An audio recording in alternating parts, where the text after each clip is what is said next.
نحمده ونستعينه ونستغفره ونعوذ بالله من شرور أنفسنا من يهد الله فلا مضل له ومن يضلله فلا هادي له ونشهد أن لا إله إلا الله وحده لا شريك له ونشهد أن محمدا عبده ورسوله فقد قال الله تعالى في كلامه المجيد أعوذ بالله من الشيطان الرجيم بسم الله الرحمن الرحيم قل هو الله أحد الله الصمد لم يلد ولم يولد ولم يكن له كفوا أحد بسم الله الرحمن الرحيم إن الله وملائكته يصلون على النبي يا أيها الذين آمنوا صلوا عليه وسلموا تسليما اللهم صل على سيدنا مولانا محمد وعلى آل سيدنا مولانا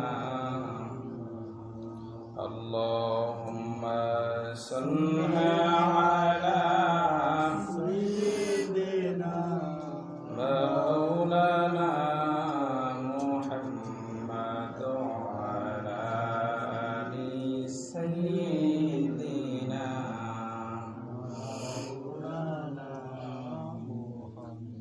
এই বিশ্বভুবনে যাহা কিছু আছে সকলেই মানিল সকলা প্রভুকে শুধু বলে মানুষকে বলো বেহুশ মানিল না তাহারা আল্লাহকে আল্লাহুম্মা সাল্লি আলা সাইয়্যিদিনা মাওলানা মুহাম্মাদ ওয়া আলা আলি সাইয়্যিদিনা মাওলানা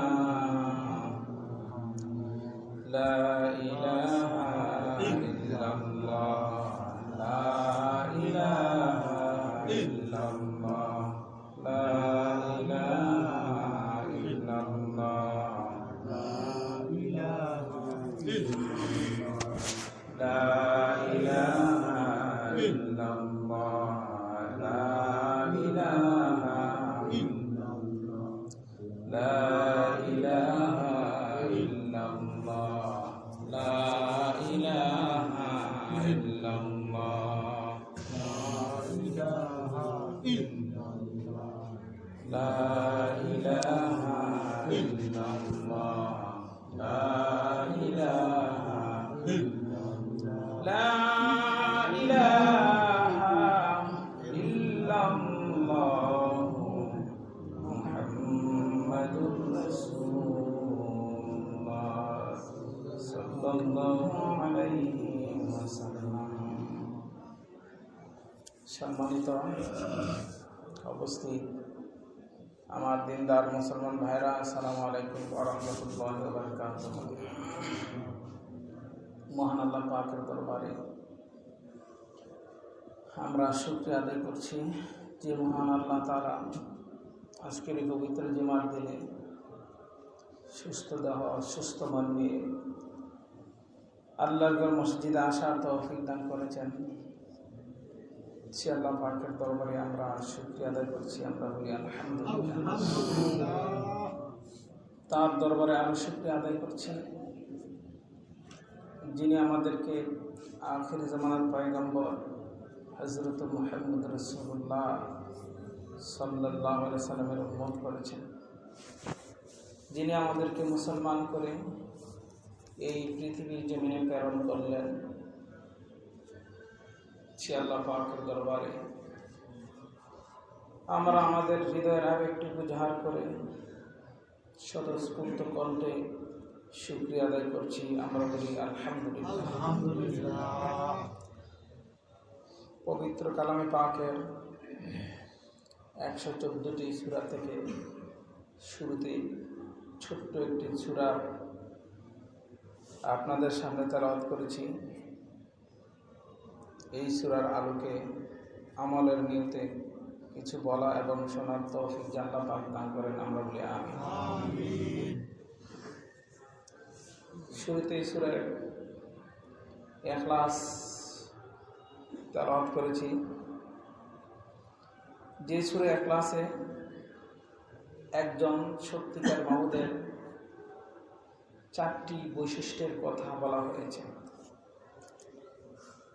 একজন সত্যিকার মাবুদ হতে হলে, আল্লাহ হতে হলে 4টি গুণাবলী থাকতে হবে। যে 4টি গুণাবলী এই আয়াতের মধ্যে বলা হয়েছে। আল্লাহর একত্ববাদ নিয়ে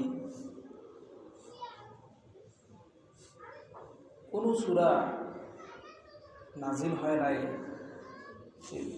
শুধু সূরা ইখলাস, এটার মধ্যে আর কোনো কথা নাই, শুধু আল্লাহর একত্ববাদের কথা এখানে বলা হয়েছে।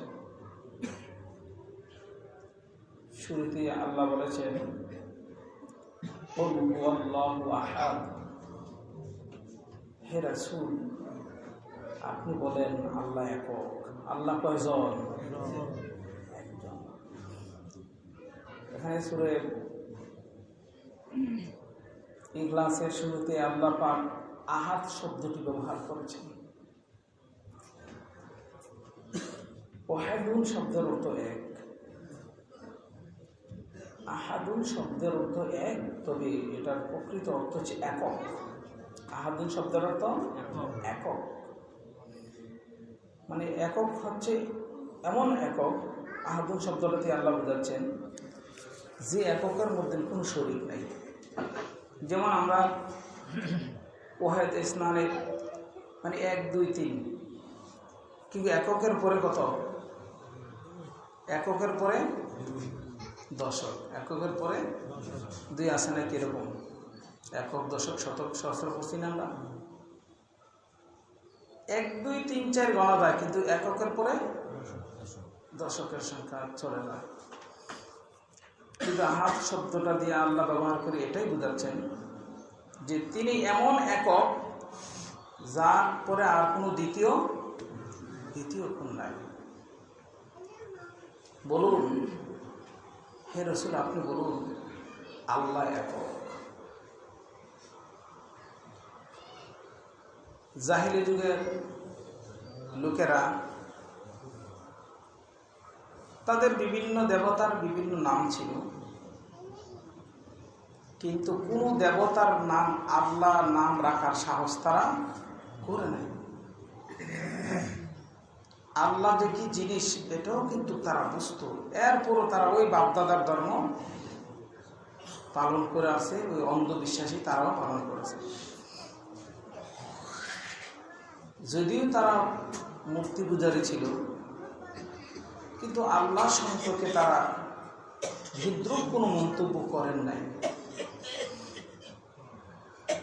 আল্লাহর প্রতিও তাদের এই সৃষ্টি জগতের যে একজন সৃষ্টিকর্তা রয়েছে, ওই সৃষ্টিকর্তার প্রতিও তাদের এক অগাধ বিশ্বাস ছিল। রাসূল আকরাম সাল্লাল্লাহু আলাইহি ওয়াসাল্লাম সম্পর্কে যে আবু তালিবের সম্পর্কে আমরা অনেক আলোচনায় শুনেছি, আন্তরিক দিয়ে রাসূল সাল্লাম যে ঠিক আল্লাহ নবী একজন স্রষ্টা ছিলেন তাদের অন্তরের ভেতরে ছিল, কিন্তু অন্তরে বিশ্বাসের নাম ঈমান না। অন্তরে বিশ্বাস, মুখে প্রকাশ, কাজে পরিণত, তার নাম হচ্ছে মুসলমান। শুধু ঈমান নিয়ে বয়ে থাকলে চলবে না। তবে তারা আবু তালেব শুধু মৌখিক স্বীকৃতিটাই বাকি ছিল।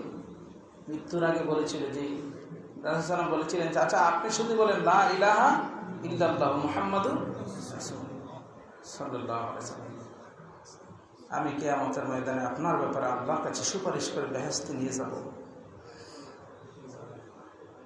কিন্তু হেদায়েত আল্লাহ পাক ওনার কপালে রাখেন নাই।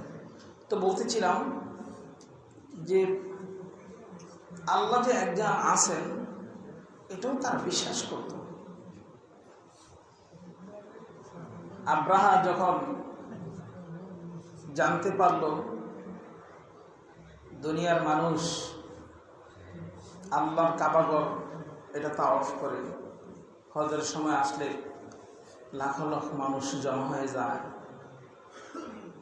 তখন সে ধারণা করলো যে আমি এই ইয়েমেনের শহরে একটা গির্জা তৈরি করি, যে কাবাঘরের মতন লোকেরা তাওয়াফ করব। সে এই চিন্তায় ওখানেও একটা গির্জা নির্মাণ করব। উদ্দেশ্য ছিল যে লোকেরা এই ঘরকে তাওয়াফ করবে। এখনো উদ্বোধন হয় নাই, মোটামুটি কাজ শেষ পর্যায়ে এমন অবস্থায় তখন আরবের লোকেরা যখন জানতে পারল, মক্কার আশপাশের লোকেরা, কোনো কোনো বর্ণনা আসছে যে মক্কার আশপাশের লোকদের একজনই মনে এতটুকু জিদ আসলো, এখানে আমরা তাওয়াফ করি কাবাঘর, সে আবার ওখানে আরেকটা ঘর নির্মাণ করলো তাওয়াফ করার জন্য, তাহলে মানুষের মধ্যে তো দুই ভাগ সে করার চেষ্টা করছে। এই চিন্তা সে ওখানে গেল এবং ওই আব্রাহার বাদশার গির্জার মধ্যে পায়খানা করল। কিতাবে এমনও দেখা যায় যে শুধু পায়খানা করেই সে কান্ত হয় নাই, এই পায়খানা দেয়ালের মধ্যে লেপটাই দিছে। পরদিন যখন আব্রাহা তার লোকেরা যখন জানতে পারল যে তার ঘরের ভিতরের এই অবস্থা, তখন তাদের আর বুঝতে বাকি রইল না যে এটা মক্কার আশপাশের লোকদের ছাড়া এই কাজটা আর কেহ করে না, এটা তো শত্রুতামূলক কাজটা করেছে। সুতরাং কাবাঘরকে ভেঙে ফেলতেই হবে, এই ঘরটা ভাঙলেই লোকেরা এখানে এসে তাওয়াফ করবে, ওইটা রেখে তার উদ্দেশ্য হাসিল করা সম্ভব না।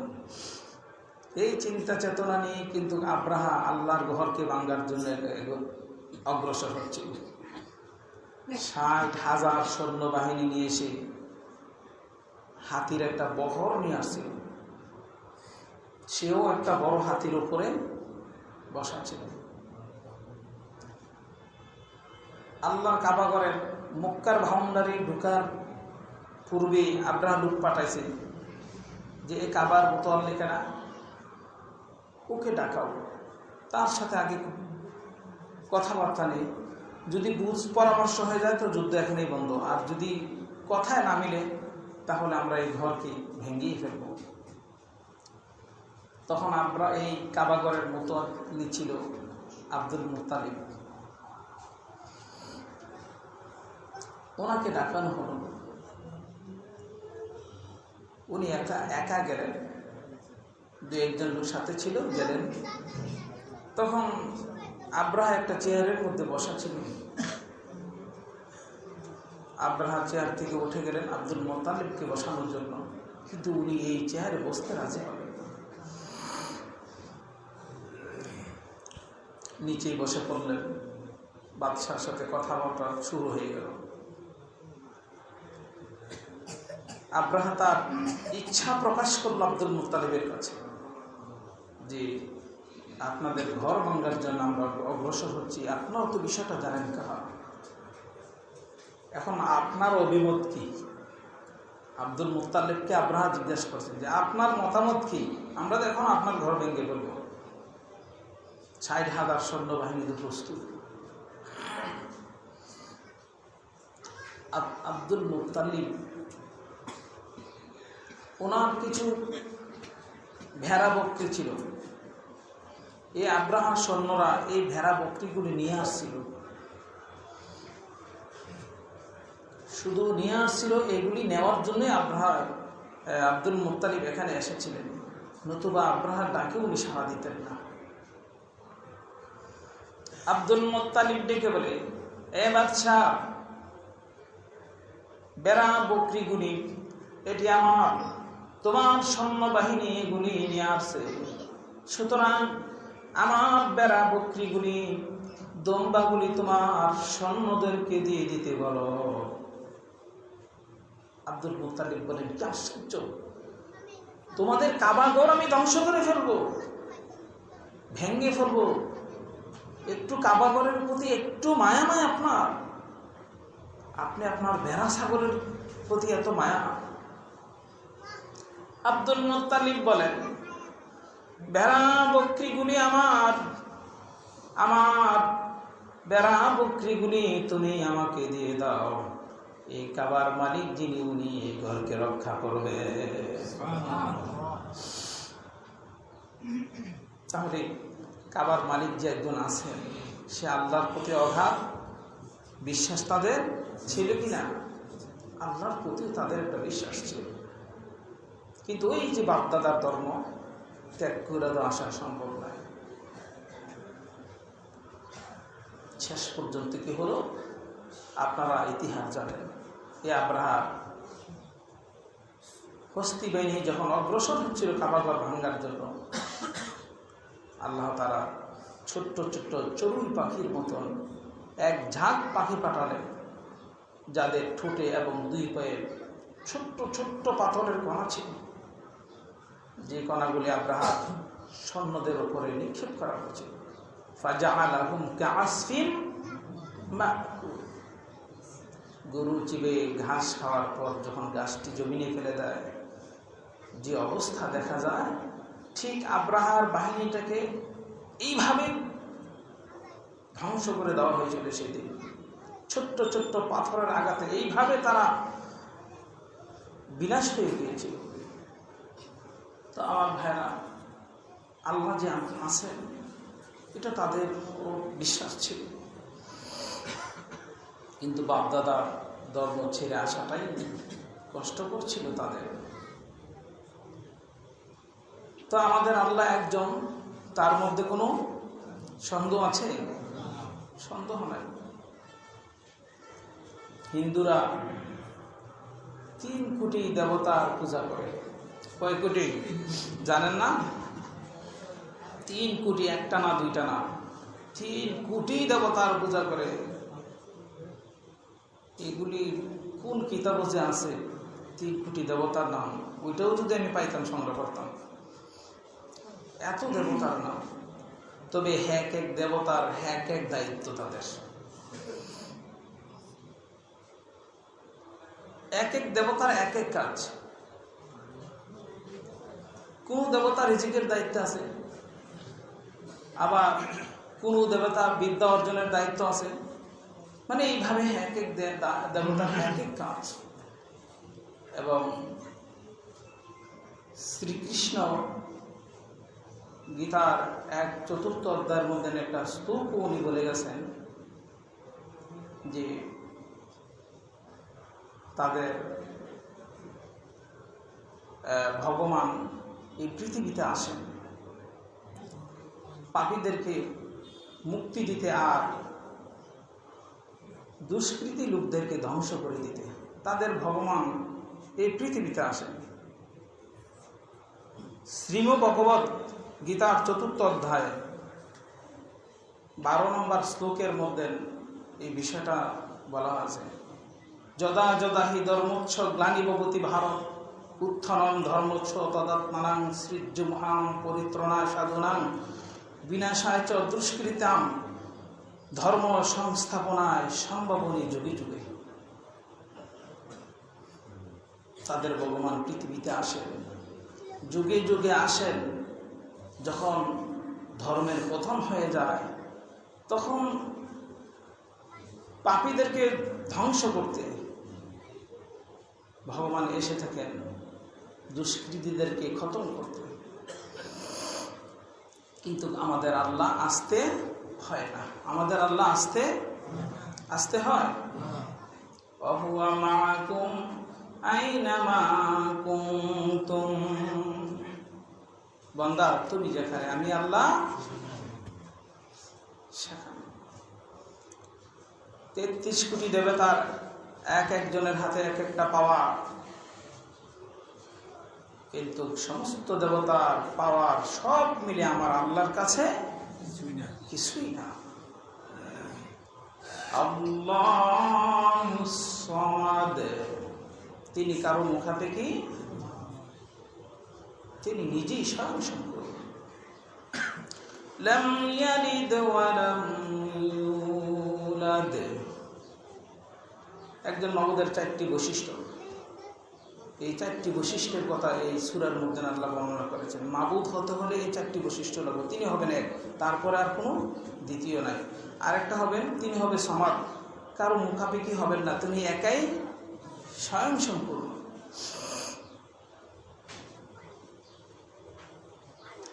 আমার ভাইরা, এই পৃথিবীতে এক আল্লাহ বলে নিজেকে দাবি করার মতন এই পৃথিবীতে অনেক লোক ছিল,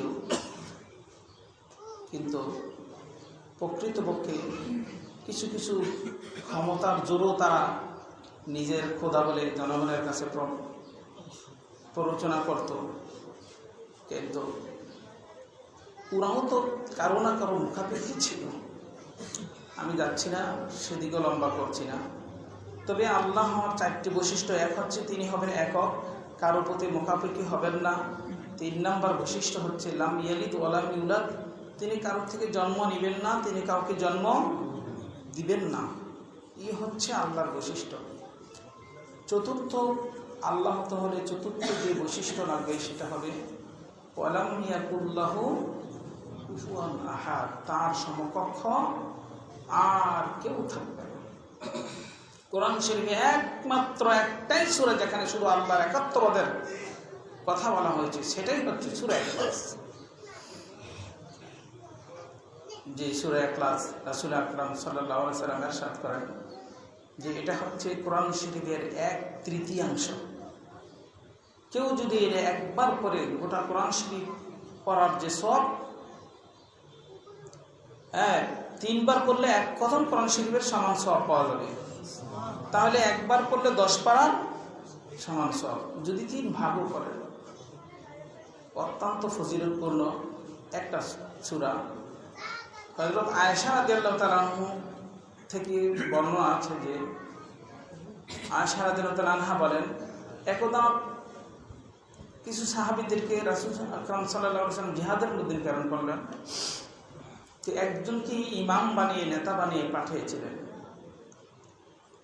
ওই ইমাম যখন কেরাত পড়তেন, প্রত্যেক রাকাতে সূরা ফাতিহার পরে সূরা ইখলাস পড়তেন। এত করে সাহাবীরা বিরক্ত অনুভব করলো যে কোরআন শরীফে আরও সূরা আছে, কিন্তু বারবার উনি ইখলাসই পড়েন, কিন্তু এই নেতা তো ইমাম সাহেবের উপরে কোনো কথা চলে না। যুদ্ধ শেষে রাসূল আকরাম সাল্লাল্লাহু আলাইহি সাল্লামের কাছে এসে বর্ণনা করলেন যে হুজুর, এই অবস্থা, আপনার সাহাবী গোটা এই জিহাদের ময়দানের সময়টা সূরা ইখলাস দিয়ে নামাজ পড়াইছিলেন। তখন সাহাবীদেরকে ডাকা হলো, অতঃপর বললেন যে কি ব্যাপার, তুমি শুধু একটা সূরা দিয়ে পড়লা? ইয়া রাসূলুল্লাহ, এই সূরার মধ্যে আল্লাহর একাত্মবাদের ঘোষণা রয়েছে, যেহেতু এই সূরাটা পড়তে আমার খুব ভালো লাগে, এই সূরাকে আমি ভালোবাসি, যেহেতু এই সূরার মধ্যে আল্লাহর একাত্মবাদের ঘোষণা রয়েছে। নবীজি বলেন, তোমার এই ভালোবাসাই তোমাকে জান্নাতে নিয়ে যাবে। আজকের এই ক্ষুদ্র আলোচনাগুলি আমাদেরকে আমল করার তৌফিক দান করুন। আমরা বলি আমিন। আলহামদুলিল্লাহ রাব্বিল আলামিন। যারা চয়ন করেন, 4 কাবলার জন্য চয়ন করেন। আসসালামু আলাইকুম।